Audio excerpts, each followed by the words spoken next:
திருச்சியில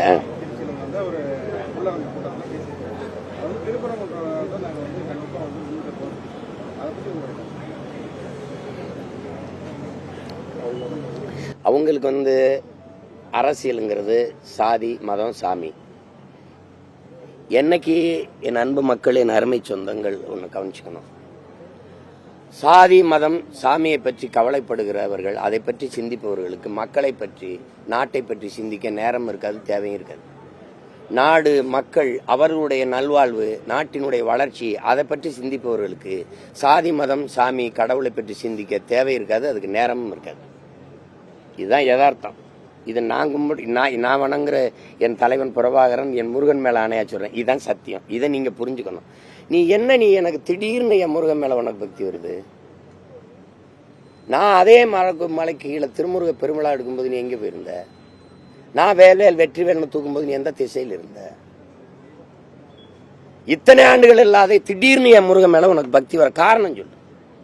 ஏன் நீ போன ஆண்டு திருப்பரங்குன்றத்துல அதே மலை இருந்துச்சுல, அதே சுடரேற்ற தூண் இருந்துச்சுல, போன வருஷம் என்ன தீபம் இல்லையா, இல்ல தீக்குச்சி இல்லையா, இல்ல எண்ணெய் இல்லையா?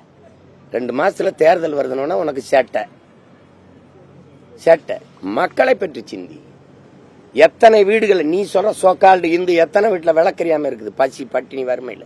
அந்த விளக்கை ஏத்த நீ சிந்திக்கல. மலை மேல விளக்கு ஏத்துறன்ற கேட்டா 100 ஆண்டு கனவு, 100 ஆண்டா ஒரு விளக்கத்துறது கனவு கண்டுகிட்டு இருந்தியா நீ?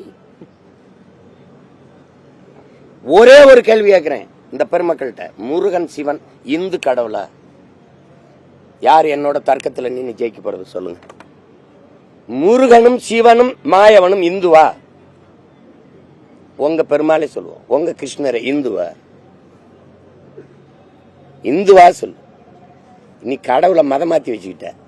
முருகன் இந்துவா? அது முருகனுக்கு தெரியுமா? யாராவது சொல்லுங்க. முருகன் இந்து கடவுளா சைவ கடவுளா? திடீர்னு தேர்தல் வரும்போது எல்லாருக்கும் உங்களுக்கு பாசம் வருது முருகன் மேல.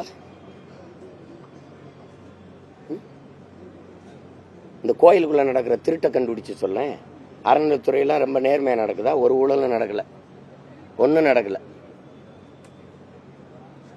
சொல்லுங்க. கோயில் இடங்கள்ல கடைகளுக்கு வீடுகளுக்கு எல்லாம் வாடகை விட்டு இருந்தான். அதை 10,000 ரூபாய் 1 லட்சம் ரூபாய் ஏத்திருக்காரு ஐயா சேகர் பாபு. அதை கேட்க உனக்கு துணிவு இருக்கா? ஏன் இப்படி திடீர்னு ஏத்தனேன்னு அதை கேட்பிய? பக்கத்தில் இருக்க மலையை வெட்டி கல்குவாரி நீ ஏத்துறான, அந்த மலையை பத்தி கவலைப்பட நீ வரல. இந்த மலையில தான் முருகன் இருக்கானா? குன்று இருக்க இடமெல்லாம் குமரன் இருக்கிறான்னா இந்த திருப்பரங்குன்றத்துல இருக்கானா? இந்த நாடங்களும் வெட்டி ஏத்துறானே என் மலை, அங்கெல்லாம் குமரன் இல்லையா?